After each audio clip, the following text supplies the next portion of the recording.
Salon Polityczny. Renata Wittmann, dzień dobry. Naszym gościem jest dzisiaj Zygmantas Balčytis, poseł do Parlamentu Europejskiego, socjaldemokrata, kandydat na prezydenta z tej partii. Labas rytas jums, dzień dobry. Labas rytas. Kaip ilgai šiandien važiavot? Taip, nes kadangi kamščiai, tai neįtikėtini. Kur buvo didžiausi kamščiai?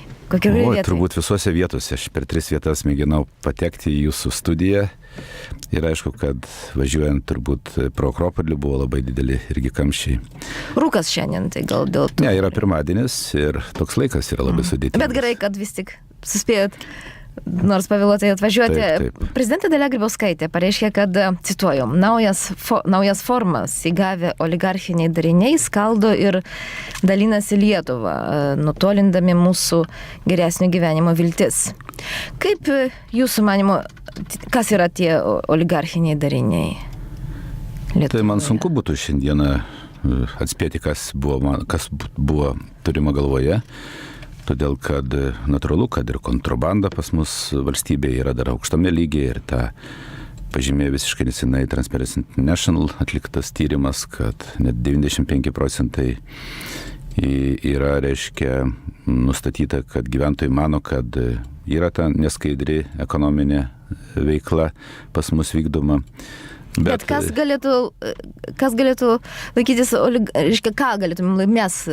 Oligarchija, kada ne tik tais verslas, ne tik tais jo veikla verslo srityje, bet yra superkamas ir žiniasklaidos priemonės, kurios galėtų turėti poveikį į politinius procesus, tai yra vadinama oligarchija.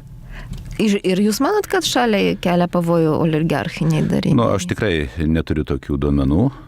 Galbūt prezidentė turi didesnę informaciją arba geresnę informaciją, bet aš manau, kad verslas visose valstybėse susiduria su didelė konkurencija ir natūralu, kad jų verslo darymo aplinka ir kiekvienoje šalyje yra skirtinga. Ir pas mus Lietuvoje yra ypatingai sudėtingos sąlygos, todėl kad mes turime didžiulę konkurenciją iš Europos išsivysčiusių valstybių. Mūsų yra pragyvenimo lygis labai žemas palyginus su tom šalim. Darbo užmokesčio, socialinė politika yra visiškai kitokia sukurta negu kad Skandinavijos valstybėse ir su tais iššūkiais mes turime taip pat skaitytis. Be to bankinis sektorius irgi taip pat operuoja kitų valstybių pas mus ir todėl natūralu tai nėra blogai, tokie nedideliai šaliai galbūt kito kelio ir nėra. Bet aš tikrai manau, kad ir Lietuvos verslas turi būti pastebimas ir turi būti vertinamas, nes Lietuvos verslas ne tik tais moka visus mokesčius, bet ir pelno mokestį palieka čia. O jis yra pastebimas, yra vertinamas? Aš manau, kad kai kuriais etapais tikrai yra pastebimas, tačiau vien tik tais užsienio kapitalas arba užsieninės verslas, kaip paprastai visų problemų neįsprendžia. Artūras Paulauskas jau atidarė savo rinkiminį štabą. Kada tai žadate padaryti jūs? Mano rinkiminė štabai atsidaro sekančią dieną po rinkimų. Ir kada vyko rinkimai į Europos parlamentą, tai iš karto sekantį dieną jau buvo pasirašymas sekantiem Europos parlamento rinkimam. Aš jokių kažkokių tai ypatingų štabų atidarimų tikrai nesu numatęs, todėl kad mūsų tiek prezidento rinkimam, tiek Europos parlamento rinkimam organizuoja partijos štabas ir visa partijos vadovybė ir aišku visa partija. Tai jūs vieną tuomet dalyvaujat ir Europos parlamento rinkimuose, ir prezidento rinkimuose? Taip, bet aš esu ne kartą tą kalbėjęs, tai buvo mūsų partijos sprendimas.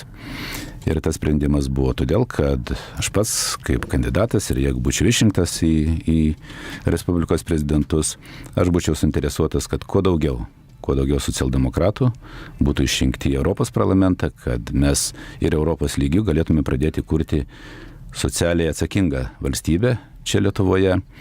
Ir todėl buvo nuspręsta, kad šitas mano dalyvavimas sąraše galėtų labiau turėti galimybę išaiškinti, kas tai yra Europos parlamentas. Aš pats 5 metus dirbau ir gana neblogai sekėsi ir manau, kad tai būtų naudinga ir tam sąrašui, mūsų socialdemokratų sąrašui, kuris šiandien yra patvirtintas į Europos parlamentą. Jūs atidarote tą sąrašą, jūs pirmas esate, ar ne? Jo, taip, aš esu pirmas tiesiog, bet mano pagrindinis tikslas yra prezidento rinkimai.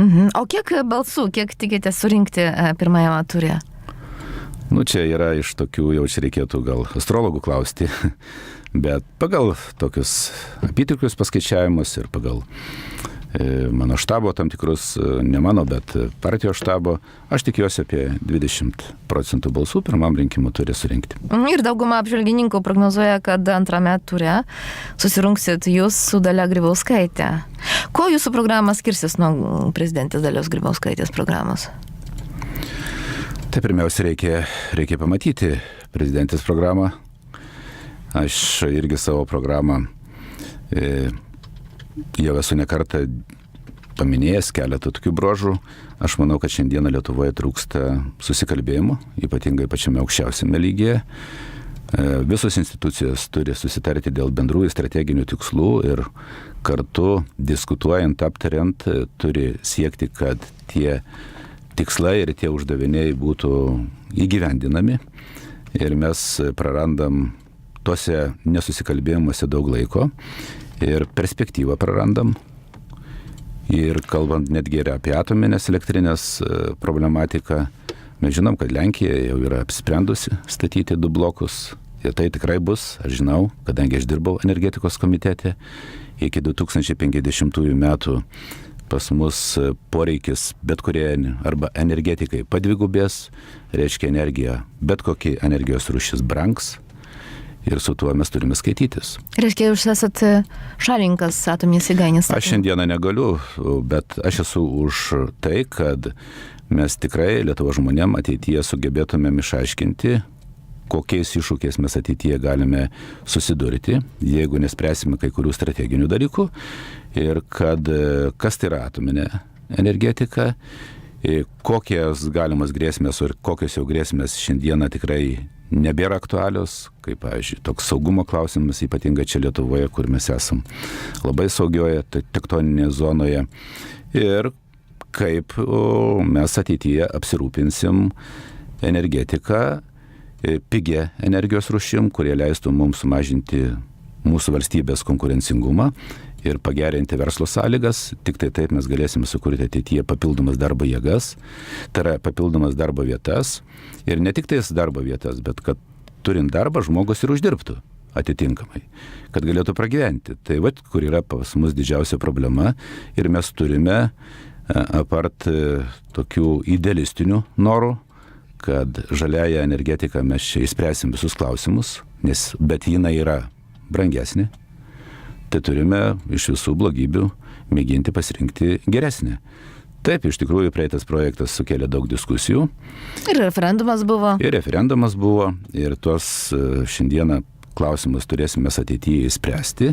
Ir aš tikiuosi, kad man pavyktų įtikinti, kad turime eiti teisingų, protingų kelių, užtikrinant skaidrų šito projekto įgyvendinimą. O kaip užtikrinti skaidrų, aš irgi turiu nemažas patirties, todėl kad dirbau prie viešųjų pirkimų sistemos sukūrimo ES mastu.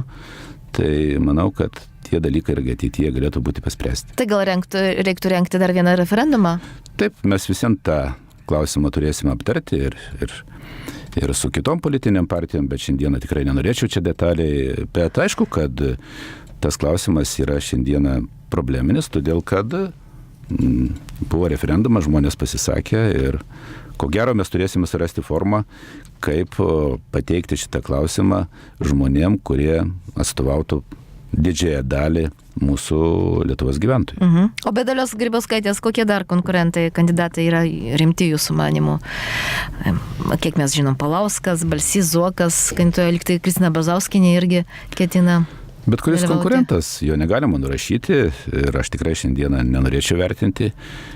Kiekvienas iš jų turi tam tikrą patirtį savo gyvenimiškoje veikloje, kai kurie galbūt mažesnė turi politinėje veikloje, bet kiekvienas konkurentas, jisai gali nuimti po kažkokį tai procentą balsų, ne tik tais nuo vieno, ar ten, sakykime, nuo prezidentės Grybauskaitės, bet ir nuo kitų. O jūsų reitingai kyla, ar stebit pats, domitės šito temą ar ne? Aš tikrai nesureikšminu reitingų. Čia kažkaip pas mus Lietuvoje tik tais reitingai ir apsprendžia labai daugelį kiekvieno politiko asmeninių lygtais gebėjimų ir dalykų. tikrai nesureikšminu, bet kiek Bet žinau. pastebėjot, kad, pavyzdžiui, sakoma, kad Grybauskaitės reitingai dabar mažiausiai iš visos jos istorijos prezidentavimo. Taip, čia buvo visiškai nesenai paskelbti reitingai. Tai ir apsidžiaugit. Spinter reitingai, mano reitingai patrigubėjo nuo 3% iki 8,6 per vieną mėnesį. Tai manau, kad tikrai yra gana neblogas. O kas tam turėjo įtakos jūsų manymu? Tiesiog aš pradėjau reikštis Lietuvoje. Aš pradėjau kalbėti apie tai, kad aš būsiu vienas iš tų, kuris keisiu tam tikrą ir politinę kultūrą Lietuvoje.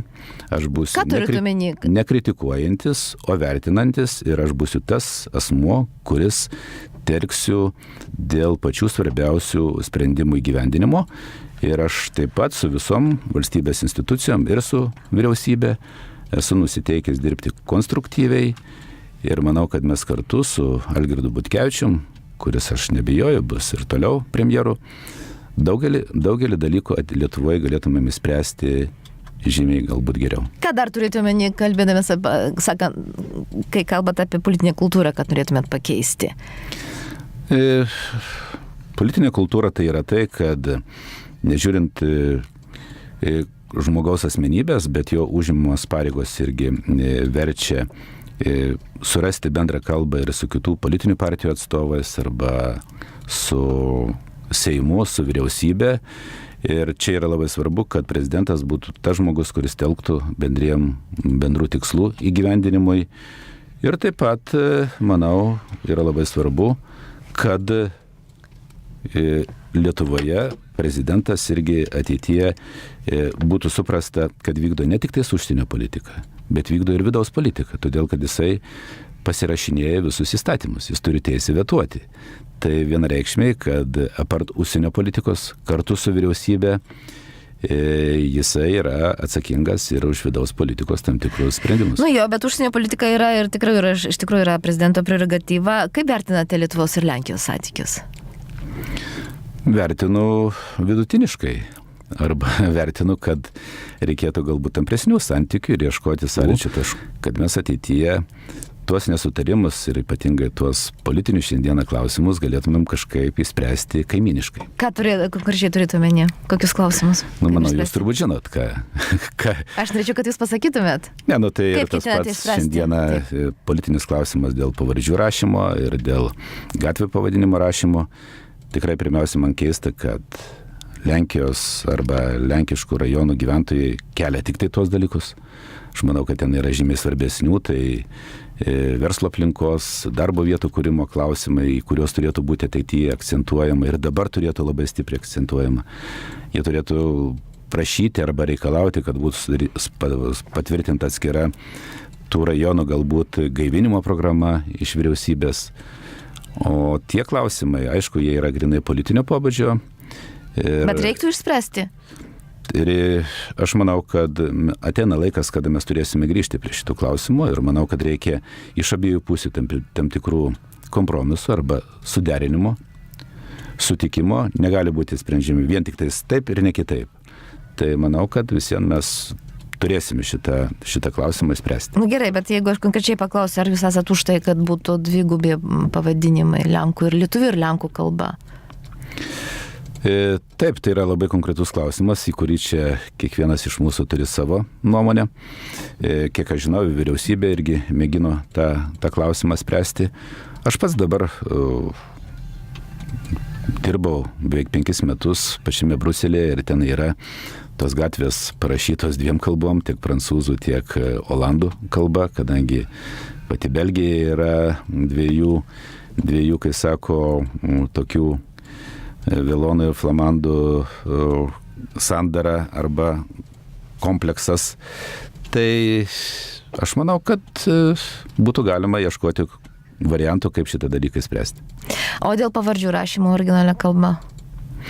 Nesu aš labai didelis specialistas dar šiandieną, bet man reikėtų susipažinti su ta medžiaga, kuri yra šiandieną, arba kokiame yra dėrybinėme lygyje tie dalykai.